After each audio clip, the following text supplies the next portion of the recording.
All men have trauma, but why?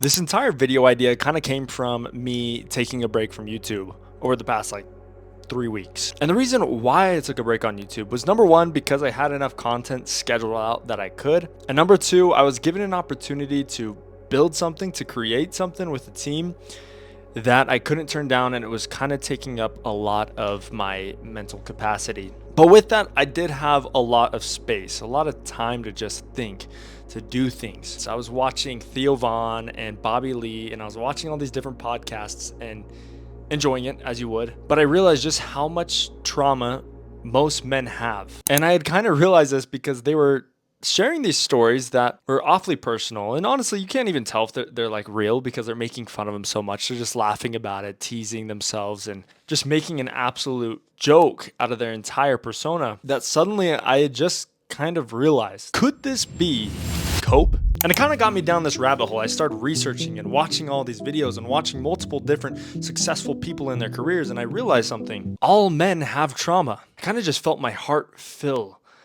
with this feeling of understanding. I started thinking about my life, and I invite you guys to do the same thing. As I was watching these podcasts, I was watching these same creators who made jokes and made fun of their past. I started seeing truth revealed. Under the bed? I'm laying on the bed, just laying underneath the bed, as they're fighting, because I think my dad's gonna kill my mom. Wow, he was that violent? Yeah, he's just a coward, So anyways, we had dogs, or white trash, and the house was flea infested. Do you have a dog under there with you? No dog was there with me.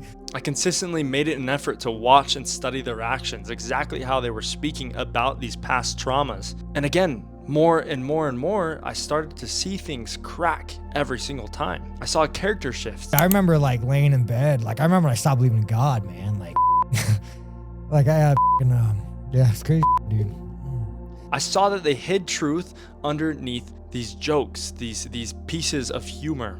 It's okay, man. It's a lot of that's sad, dude. I used to be scared at night, if you peed around your, animals could pee somewhere that other animals wouldn't come. You know what I'm talking about? You know what I'm talking about? Huh? Yeah, man. Have you ever heard that?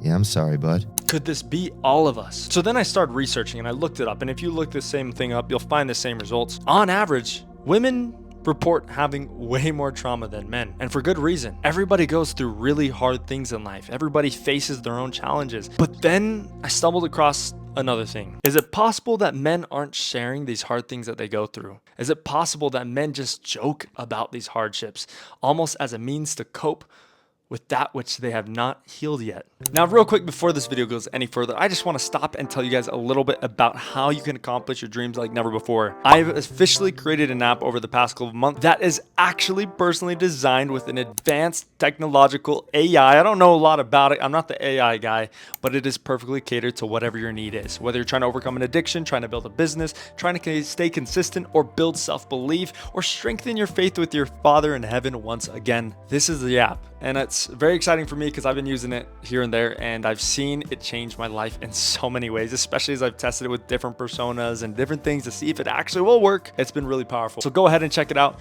The link is in the description below. If you click on the link starting June 23rd through July 3rd, you'll be getting a special promo, a special discount that will never be there, again for just 20% off. That's a pretty crazy thing. If you don't like it, you get a 7-day money-back guarantee. I know you'll love it. Enjoy the app. And why do men do this? And so in order to find out why we do this, why so many men have trauma, I looked into myself. The more I thought about all this, I really thought about first grade. I feel like that was the first time I ever started experiencing anything that is laid out to be trauma in my life. And when I had actually even presented this video idea to my dad and my mom, my dad had brought up the same exact experiences I'm going to share with you guys, what he thought could be traumatizing to me, and I had never realized until literally last week that those things were even traumatizing. You see, I was a very energetic kid. I wanted to play, I wanted to talk, I loved all things social, and that's why I loved going to school. But as we understand, school is not the place to joke around. It's not the place to play around. And so you get disciplined. And I found that actually most men share the same exact experience. Most men actually receive 71% of all school discipline referrals. That's what the stats say, at least. And the reasoning for that is that in a boy's adolescence, he's producing more testosterone than he will in a long time. And at that age, when you're sitting down for 7 hours straight, that testosterone just turns into anxiety. And so boys do act out. They do get into trouble. And they do get disciplined 71% more than anybody else. Anybody else, I mean like than women, but you get the point. And for that same reason, that's probably why the same number proves when we look at anxiety and depression and stress, 77% of men experience all of those things. And if you're looking at statistics, that's a pretty wide number. That is a huge number for only 50% of the population. And even worse, 40% of them never even talked about it with anybody. I might even add that a good majority of us haven't even looked into our lives to find out why things are the way that they are. Why do we feel this way about certain things? For example, me, I have the hardest time with the school system because of the story I'm about to share. So why was first grade so traumatizing for me? Besides all the disciplining and all of that, well, my teacher was very rough. When she disciplined, she didn't just lead verbally, she led physically. She would slap, pinch, pull my hair, all of these things. And of course, as a young boy, I didn't understand that this was abnormal behavior. I didn't really talk about it with anybody. In fact, why would I talk about it with anybody? And that's exactly how I felt. I felt that these were exact reactions to me being dumb. All growing up, I felt I was super stupid. I was really picked on for this because I was put into special ed classes, because I wouldn't get my homework done, or I didn't want to learn. I just wanted to go out and play. It wasn't that I couldn't read any better than anybody else. It wasn't that I couldn't solve a math problem the way I should have been at that age, even though I probably might have been a little bit slower in that sense, right? I'm not even just making fun of myself. I'm just being honest. It was just that I needed a special kind of attention. I needed to be able to get all this anxiety out of me so that I could learn. I think that only makes sense, right? But what I had found as I really pondered on this is it led to a couple of things, and you'll probably relate with this, because it doesn't just take physical disciplining for this same thing to happen. I stopped asking questions. I was even afraid to ask to go to the bathroom, in fear that maybe I would feel dumb. I was punished for being energetic or excited or talkative. This natural curiosity to learn was no longer there because I was afraid that the teacher would make me feel bad about myself. As Marcus Aurelius said, and I'm going to butcher this, he said, "Show me a child from the ages of 1 to 7, and I will show you the man they will become." See, in the ages of 1 to 7, something very important is happening. We're in the theta brainwave length, which means it is no different than a dream. All the information we receive stays with us, and that is who we will become. There's a reason why a lot of guys are afraid to share their feelings, they're afraid to share their trauma, they're afraid to share what they might disagree with. In fact, it is really difficult for most men when he gets his food back from the waiter after he ordered his shrimp scampi and he sees a turkey sandwich. It's pretty rare for him to be like, "Hey, you got my order wrong," because quite simply, he has been conditioned from the time he was young to be this way. It's not even really fear. It is just, it is, but it is just simple conditioning. And honestly, the system profits from this. You teach kids to be complacent.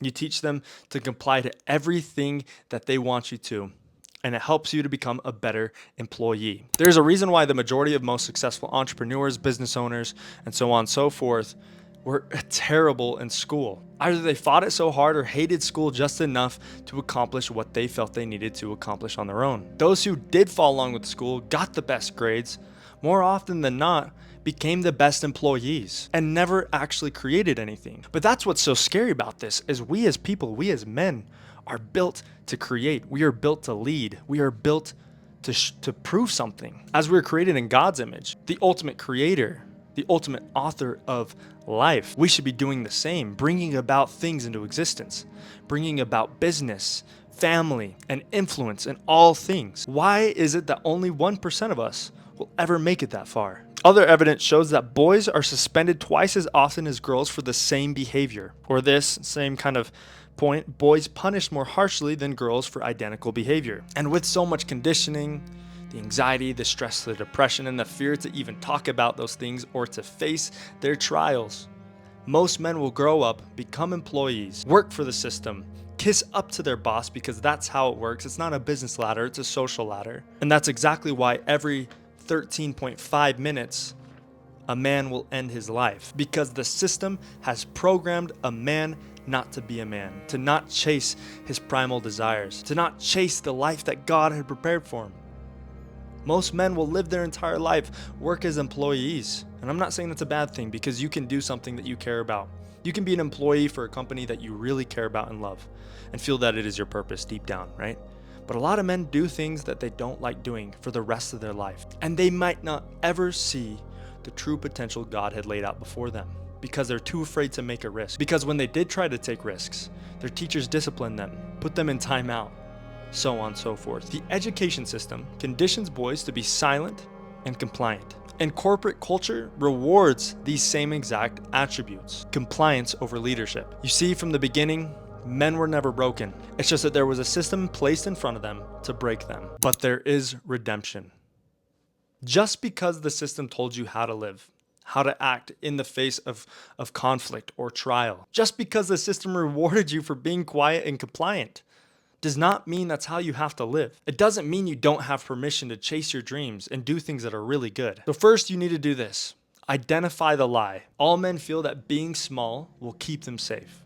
Not sharing how they actually feel is not masculine. It's still compliance. People pleasing is still compliance. Playing the nice guy is still compliance. Allowing sin and evil all around you is still compliance. And pursuing someone else's dreams over your own is still compliance. And unfortunately, whether we like to admit it or not, this is the worship of Mammon and Satan all at once. Because Satan taught us only bondage. He thought it was better for us to come here to earth and to have no agency. Christ had a different idea.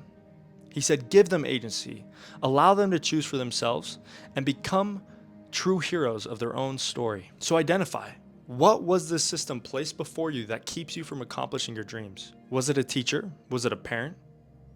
Who was it that placed these limiting ideas or beliefs in your mind? Next, surrender your false identity to Jesus Christ. He didn't send you here to become this way. He didn't send you here to be complacent. He sent you here to become kings, queens, and priestesses. He endowed us with power and light and truth. Who you are right now is a false identity, and you need to surrender it today. Next, reclaim physical discipline, leadership, and purpose. If you don't have one, you have none. And I'd say that those are the three most important pillars to a man and his identity that you could possibly have. Next, redirect restored energy to legacy and fatherhood. For so long, society's been telling us that becoming a father is not necessary, that it's not possible in this economy.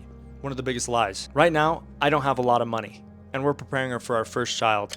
And if you're just smart with your money, you don't spend things on the worship of Mammon on yourself, right? On clothes, cars, and precious things, then you can't afford anything you need in your life. God will provide a way, especially because you are following one of his biggest commandments, to multiply and replenish the earth. And if you refuse to start your legacy now, to become a father, to get married, all because you're afraid that you don't have enough money or that you haven't figured yourself out yet, it's because you likely do not have enough faith. And lastly, break the cycle for future generations. Your children don't have to live by this script.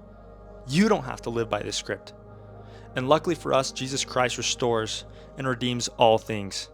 He can bring you peace, purpose, and power. My name is Gerbo Bowman. I think I've talked long enough, but I love you guys. I appreciate you for clicking on this video. If you enjoyed it, please like, comment, and subscribe, and I'll see you in the next video. Bye.